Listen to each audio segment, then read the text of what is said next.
వ్యక్తిగత రక్షణ పరికరాలు యొక్క ప్రాముఖ్యత. ఒకప్పుడు ఒక పెద్ద రసాయన కర్మాగారం ఉండేది. అక్కడ వందలాది మంది కార్మికులు పనిచేసేవారు. వారిలో రమేష్ అనే యువకుడు చాలా తెలివైనవాడు. అతను తన పనిని చాలా శ్రద్ధగా చేసేవాడు. కాని అతని సహోద్యోగులు కొందరు వ్యక్తిగత రక్షణ పరికరాలను సరిగా ధరించకపోవడం అతనికి నచ్చేది కాదు. ఒకరోజు ఫ్యాక్టరీలో ఒక ప్రమాదం జరిగింది. ఒక రసాయనం లీకైంది. దాని ప్రభావం చాలా తీవ్రంగా ఉంది.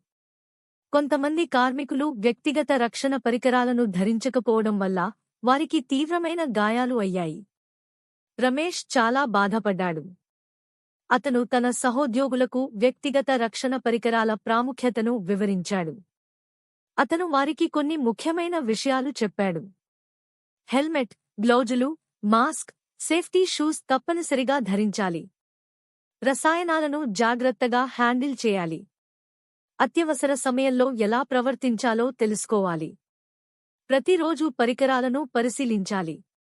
రమేష్ తన సహోద్యోగులకు ఈ విషయాలన్నీ వివరించిన తర్వాత వారు అతని మాటలు గమనించారు. అప్పటినుండి వారు వ్యక్తిగత రక్షణ పరికరాలను తప్పనిసరిగా ధరించడం మొదలుపెట్టారు. ఫ్యాక్టరీలో ప్రమాదాలు తగ్గాయి. అందరూ సురక్షితంగా పనిచేయడం మొదలుపెట్టారు. రమేష్ ఒక నాయకుడిగా మారాడు. అతని సహోద్యోగులు అతనిని గౌరవించారు. ఫ్యాక్టరీ యజమాని కూడా అతని పనిని మెచ్చుకున్నాడు. వ్యక్తిగత రక్షణ పరికరాలు మన ప్రాణాలను కాపాడతాయి. అవి మనకు ఒక రకమైన రక్షణ కవచం. అందుకే ఎల్లప్పుడూ వాటిని సరిగ్గా ధరించాలి. This is all about today's topic. Thanks for watching Funny EHS Info. And don't forget to subscribe our channel to get immediate notification of our videos.